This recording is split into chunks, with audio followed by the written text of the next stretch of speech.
Good morning, dear students.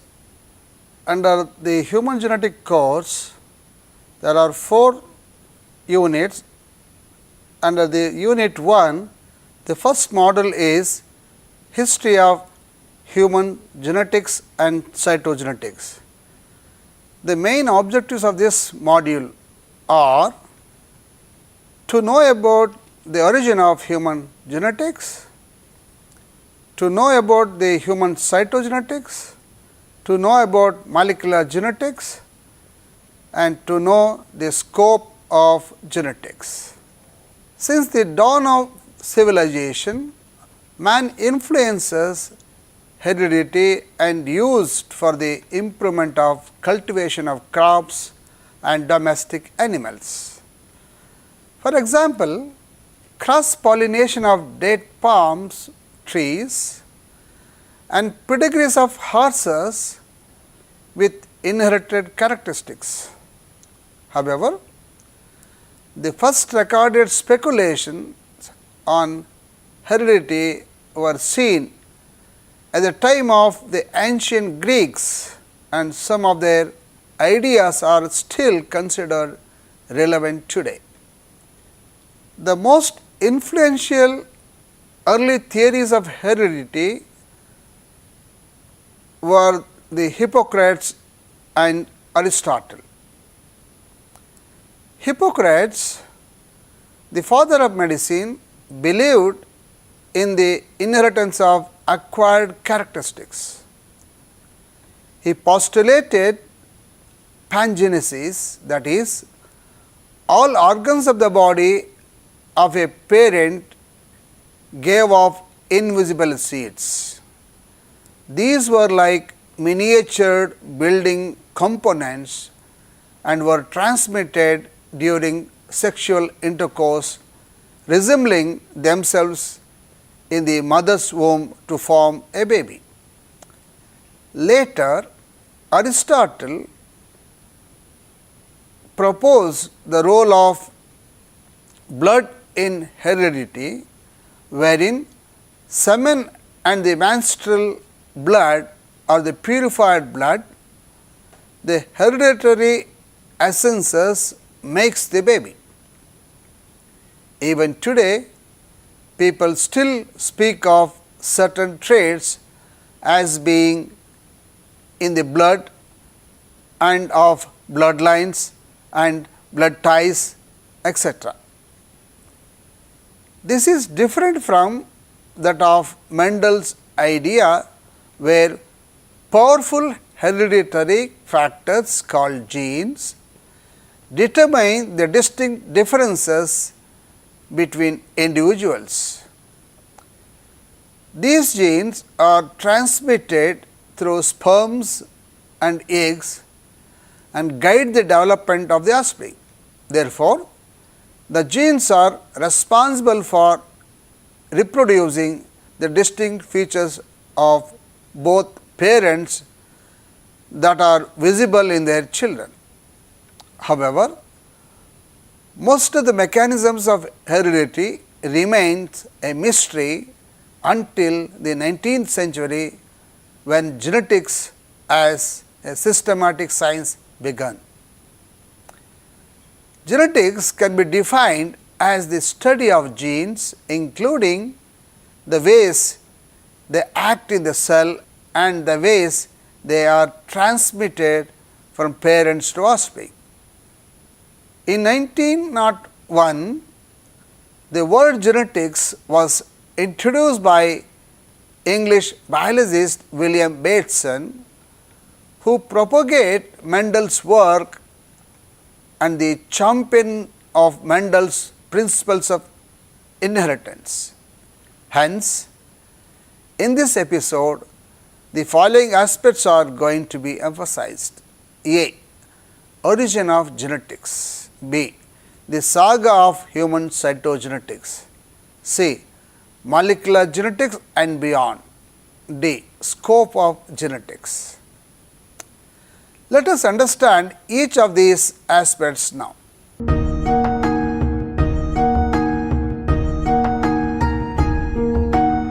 The The origin of genetics lies during the time of development of theories of evolution.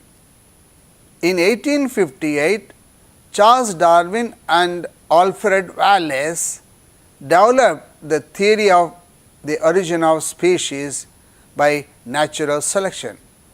However, they did not know the role of genes had to play in this phenomenon. In 1865, Gregor Mendel conducted experiments on inheritance and genetics of pea plants and described the unit of heredity as a particle without change passed on to offspring. He observed that organisms inherit traits by the way of discrete, the unit of inheritance. This work provided the mathematical foundation of the science of genetics, but the scientific community did not recognize his work at that time, because most biologists during his time had the idea that all characteristics were passed to the next generation through blending inheritance, in which traits from each parent are averaged. This work is the basis of understanding the principles of genetics even today. For this contribution, Gregor Mendel is known as the father of genetics. In 1866, Ernest Haeckel correctly predicted that the hereditary material was located in the nucleus.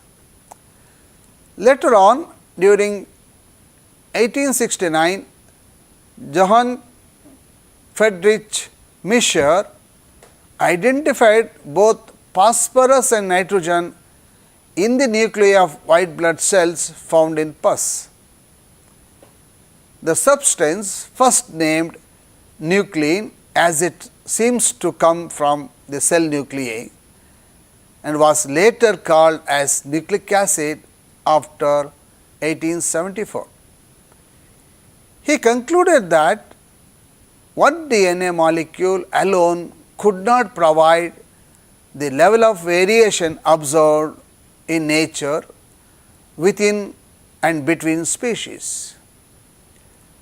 Chromosomes as units carrying genetic information were also discovered around this time. Mendel's work was rediscovered in 1900 by three botanists, Hugo de Vries of Holland, Karl Kerens of Germany, and Erich von Tuschmark of Austria. Each conceived the idea of experiments similar to Mendel's. Each independently discovered Mendel's paper.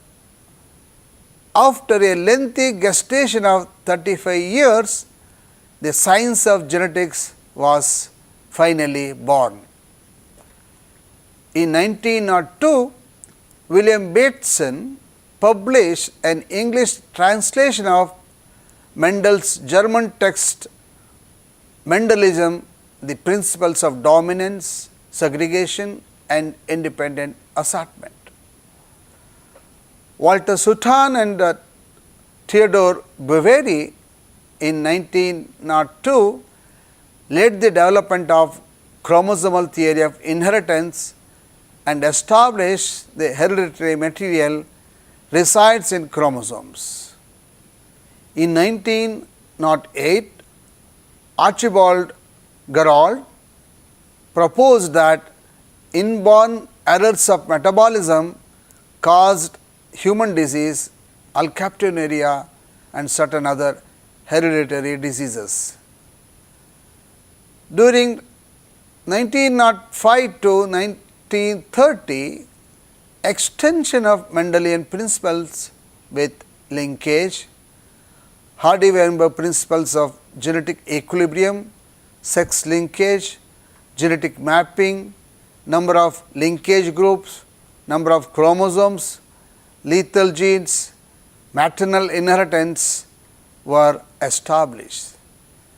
This led to the understanding of the mechanism of transmission and functions of genes.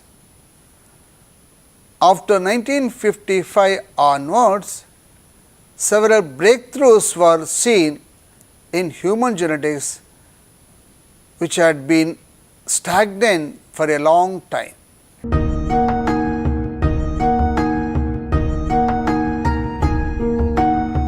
Cytogenetics is the study of the chromosome, their inheritance and function. In 1865, Virchow published the first diagram of mammalian chromosomes from the testis of a cat. In 1879, Walter Fleming developed a new staining technique to identify chromosomes, which allowed observation of the chromosomes in the cell nucleus during normal cell division. In 1882, he coined the term mitosis for cell division. In 1887, Van Beneden discovered the number of chromosomes in any body cell is constant and the number characterizes a certain species. He also contributed to the discovery and the naming of meiosis. In the same year, Weizmann predicted the reduction division in the meiosis. In 1888, Heinrich van Waaldayer coined the term chromosome to describe them. McClung in 1901 named the sex chromosome, which was different in males and female grasshoppers. In 1903, Sutton and Boveri independently hypothesized that chromosomes are the hereditary units. Later, in 1910, Thomas Hunt Morgan showed that genes reside on chromosome while determining the sex-linked traits in Drosophila. In 1911, Alfred Sturtevant, one of the Morgan students, invented the procedure for linkage mapping in Drosophila and made the first genetic map of a chromosome in 1913. The progress of human cytogenetics could be seen in 4 phases. 1. Dark Ages before 1952. It took many years to settle the most fundamental question in cytogenetics, that is, the correct diploid chromosome number.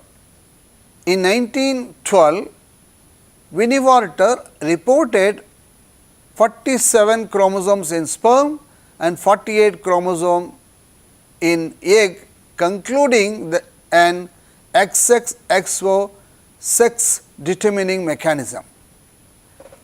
Painter in 1922 revised his opinion to 48 from 46 and correctly insisted that humans have an XX-XY system of sex determination.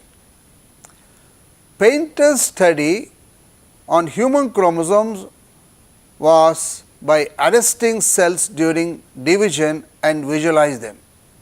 He also used staining techniques which allowed for limited differentiation of specific chromosomes based on darkly versus lightly stained areas. The number of human chromosomes remained 48 for over 30 years in science books. 2. Hypotonic period 1952 to 59. During this period, Su used a solution with a low salt concentration and the cells absorb water through their membrane and swell, but not burst. However, chromosomes readily separated and make them easier to count. The correct number and morphology of the human chromosome could not be identified for 60 years after first study by Flemings. In 1956, Thibault and Levin had analyzed 265 preparations from 22 different cell cultures made from the embryonic lung tissues of 4 different legally aborted embryos.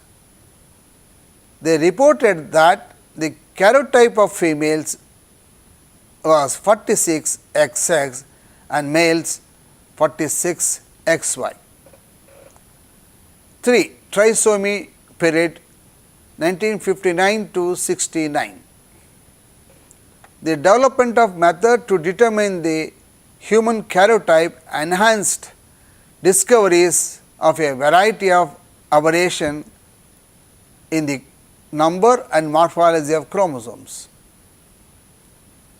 The first trisomy 21 was discovered in 1959 by Lejeune and his colleagues. Their paper is still recognized as one of the classic in human genetics. Later, Klinefelter syndrome by Jacobs and Strong in 1959, Turner syndrome by Ford and his colleagues in 1959, and Pottos syndrome by Pottos and his colleagues in 1963 were discovered.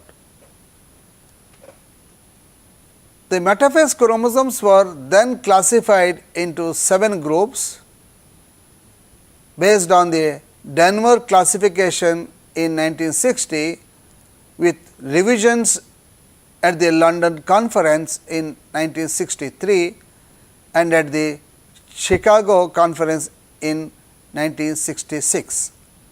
4. Banding era 1969 to 79. 2 techniques revolutionized the study of human chromosomes. The first was a report of Kasperson and his associate in 1970 that certain fluorescence derivatives of quinacrine bind differently to different parts of the chromosomes. This is called as Q banding. This technique was less than optimal for routine studies as the fluorescent staining quickly quenched. Hence, several other banding techniques were developed, for example, G, R, C and NOR banding, each having its specific properties and applications. Later, G banding became the most prominent and frequently used method as it gave better resolution than the Q banding and also allowed permanent preparations and did not necessitate the use of fluorescence microscopy. Purdue and Gall in 1970 first reported C bands when they discovered that centromeric region of mouse chromosome are rich in repetitive DNA sequences. Nucleolar organizing region NOR banding techniques stains the NORs of the chromosome. Goodpasture and his colleagues in 1975 developed This simple cellular staining technique, which is useful in clinical practice to study specific chromosome polymorphism such as double satellite. The second technical development was the high resolution banding technique. This technique helped in identifying the small chromosomal aberration more elegantly. 5. Molecular era 1980 onwards. In the 1980s, Purdue and Gall developed a method to visualize chromosome using fluorescence labeled probe called fluorescence in situ hybridization in tissue samples. This allowed the detection of chromosomal abnormalities that involve small segments of DNA. Based on these principles, advanced techniques were later made such as spectral karyotyping and multiplex FISH. SCAI technique was developed by Stroke and his colleagues in 1996, which allowed the investigator to unambiguously display and identify all the human chromosomes at one time without any prior knowledge of any abnormalities involved. Today, there are many ways to attach molecular labels to particular genes and chromosomes, their specific RNAs and proteins. These molecules are significantly facilitating cytogenetic research.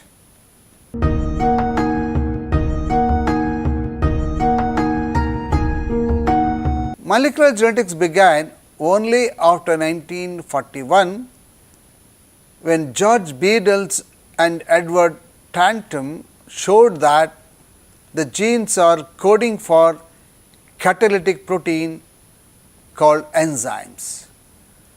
Subsequent studies in other organisms showed that genes generally code for proteins. Further, Oswald Avery, Coffin M. McLeod and McLean McCarthy showed that bacteria genes are made up of DNA.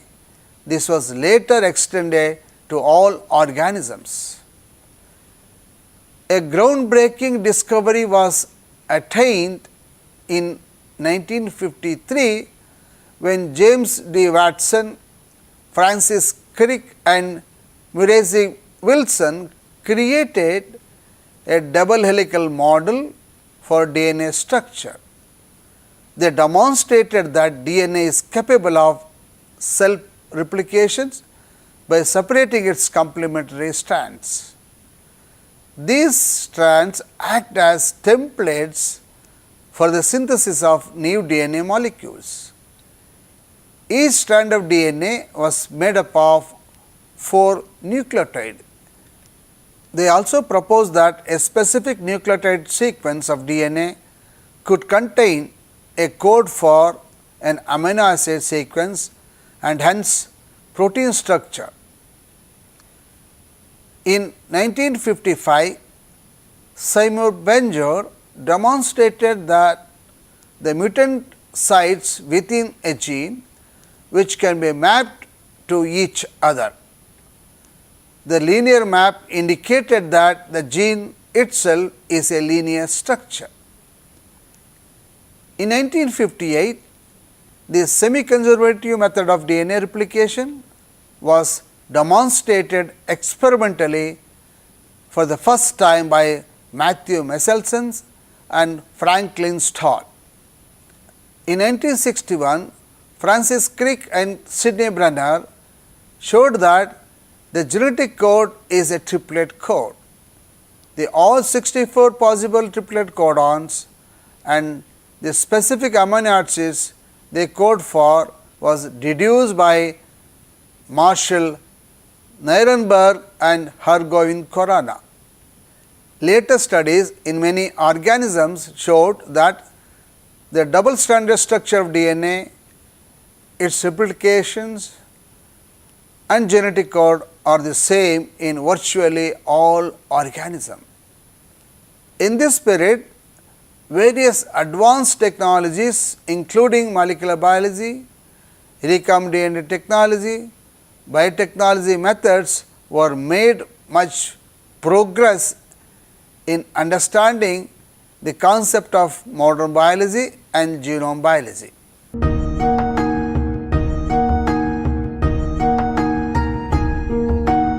Genetics is the most rigorous and conceptually complete field of biology. The field of human genetics has enormous scope in education, clinical research and healthcare. The field of human genetics also allows learning, innovation, keeping the strings of genetic knowledge alive and pass on the knowledge gained to the next generation. Human genetics emphasizes on understanding and treating genetic diseases and genetically influenced ill health. Human genetic laboratory research dealing with the mechanism of human gene function, malfunctions and treatments. Because of a high degree of evolutionary conservation between organism, research and model organism which are easier to study often provides valuable insights into human gene function. In 1963, WHO declared that the genetic considerations add a new dimension to public health work, a concern not only for the health and well-being of persons now living but also for generation yet to come. Later in 1980, WHO expanded its focus on the genetic approaches to prevention and control of major hereditary single gene diseases and significant non-communicable diseases, in particular cancer, diabetes, cardiovascular diseases and asthma, as well as a concern for the ethical aspects of genetic service delivery. Further, to facilitate global networks of experts to address multiple issues on human genetics, WHO has made provision for on-site support for the delivery of genetic services to expand partnerships and collaboration, especially with low to middle income countries. The human genetic programs is also addressing various genetic issues of ethics, legal, social implications and global arena of public health. Now, the internet revolution has changed the face of communications in our world and is making global communications and networks faster and more far-reaching. This will help to understand the genetics and expand the possibilities for participation, public engagement and information exchange. To conclude, knowledge of human genetics helps to contribute to translational research in the healthcare industry for a new effective diagnosis and treatment option for human diseases. Thank you.